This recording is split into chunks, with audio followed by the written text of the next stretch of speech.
নমস্কার বন্ধুরা, দেখো তো না কত কষ্ট করে বাড়ি বানছি। এই কখন তো আইসে বতাই আইসে করছে খুদ বানাছে এ কষ্ট দিয়ে আমার তো মাথায় চক্কর দিছে। আমি ফিট না হয়ে পড়ে যাই। আবার করছে কি দাও এক বেটা কখন তো ঘাড়ে করে একটা বড় একটা বাঁশ নিয়ে আসে নাকি ওটা পাইপ নিয়ে আসে। দেখছ কেমায় খুই দেয় মাটির তলতে ঢুইবে আছে ইন্দুরে বিরক্ত করে। আবার করছে কি বতাই এসে রাস্তার বলতে খুই দেয় আমার বাড়িটা শেষ করে দিল। দেখছ টিন মিন ভাঙে চুরে হালাইব নাকি কে জানে।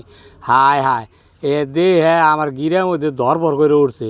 কী যে করি আমি, এগো তো ভাব কায়দা ভালো না।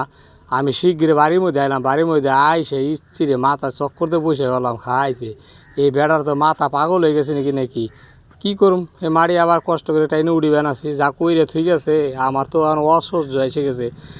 আমারও ইচ্ছি রে আমি কষ্ট করে উড়িবে না। হায় হায় এ করলো কি আমার দেখছাও এই কাণ্ড দেই। হ্যাঁ আমার অনেক এত হাত ব্যথা হয়ে গেছে, ডেনা ব্যথা হয়ে গেছে, গিরে ব্যথায় বাসি না ইচ্ছি রে। মাথাটাও চুল খায়, আবার বিরক্ত হয়েছে শরীরে। কষ্ট করে টাইনে হালাই বেনাছি কী করুম। ওই তো অশান্তি ঠেকে গেছে। আমার মনে হয় আর পারুম না। বন্ধুরা তোমরা পাশে থাকে ফলো করে লাইক করে দিও।